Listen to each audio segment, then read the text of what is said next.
Hey guys, Von Al here. Just kind of wanted to drop in, make a short little video.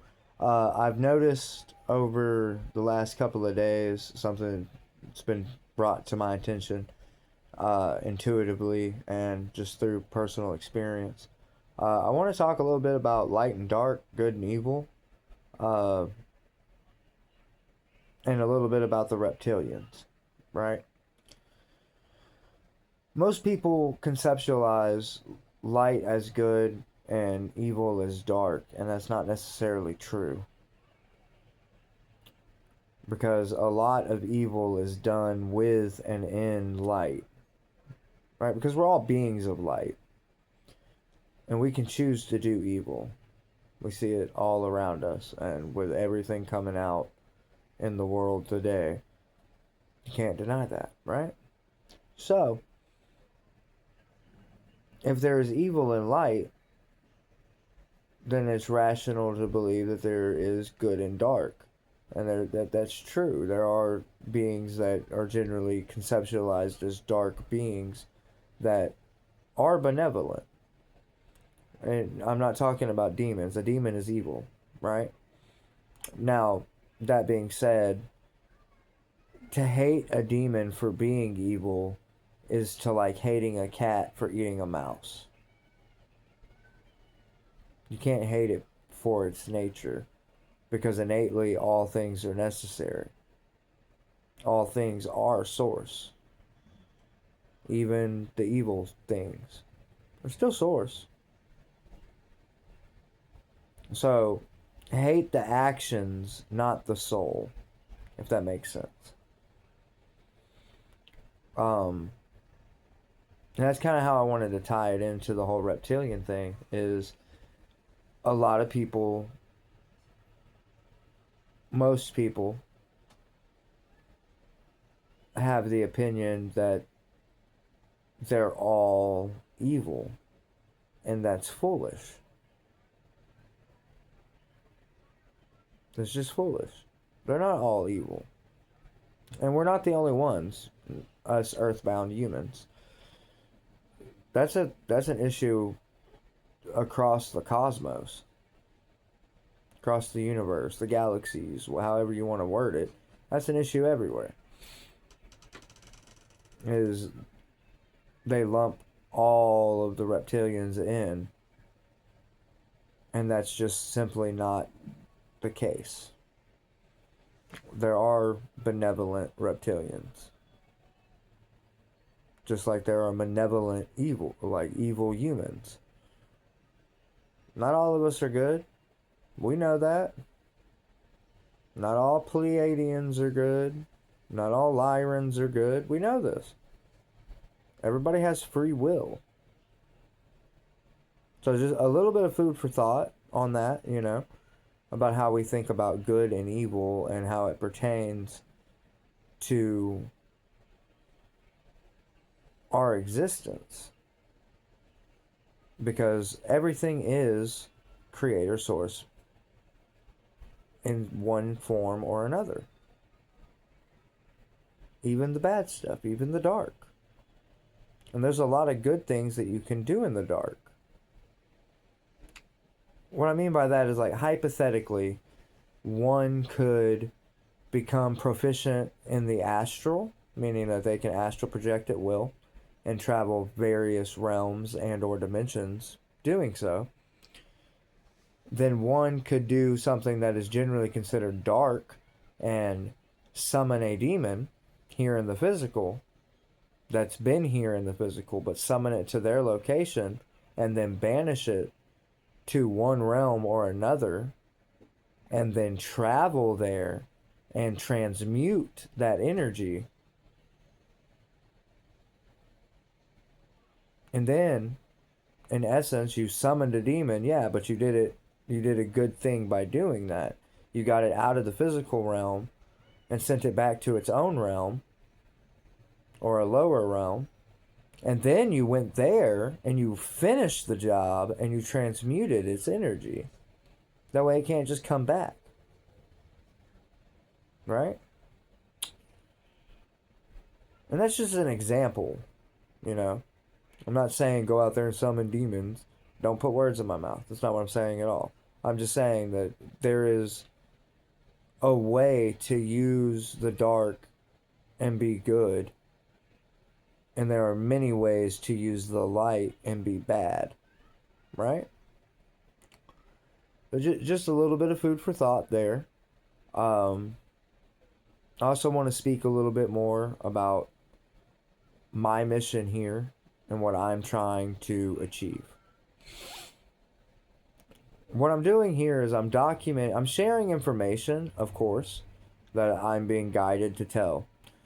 And in doing so, I'm also in the midst of my own transformation, right? In my own journey. So, my hope is that people can see and be able to relate to where I'm at as they go through their journey, if that makes sense. Um,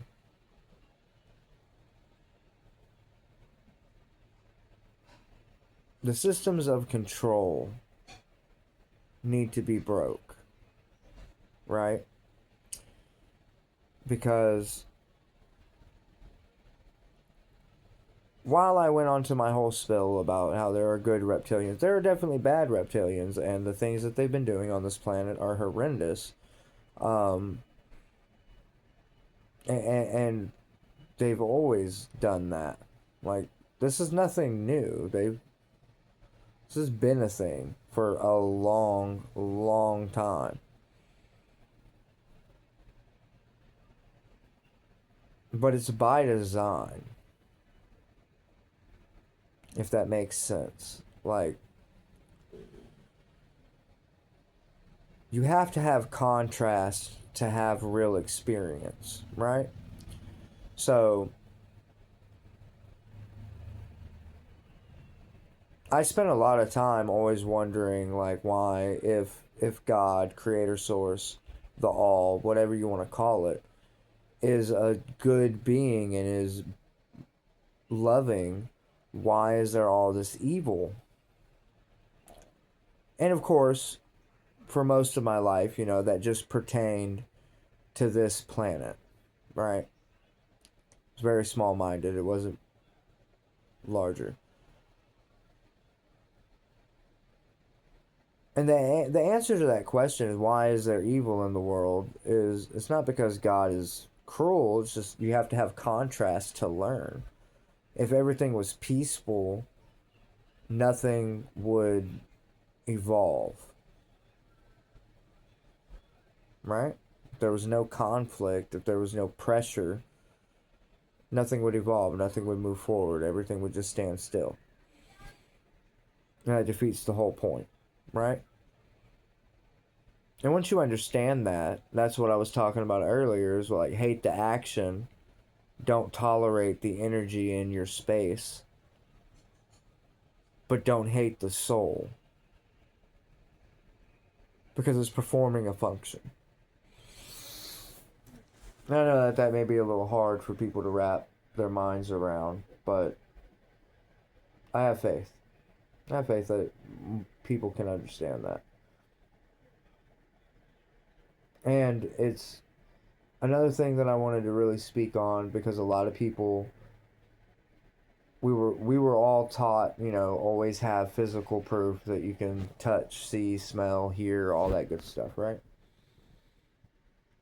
But at the same time, a lot of us were brought up in religion, which involves faith. Like, oh, you just have to have faith for that.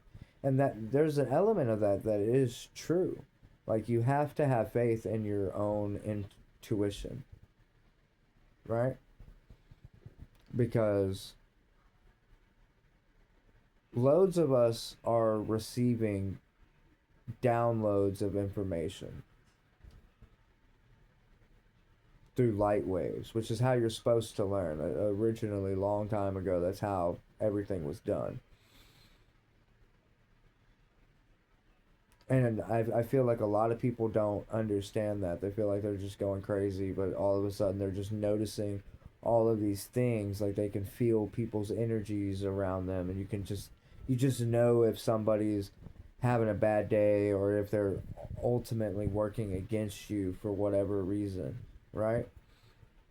Along with, I'm sure that there's different experiences for everybody out there, but everybody's receiving these downloads, and not a lot of people are aware of what's going on.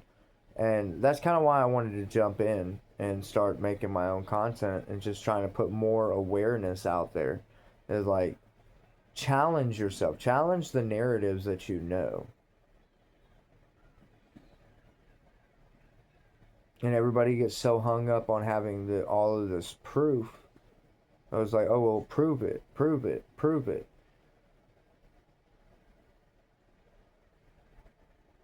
The proof is in front of your face.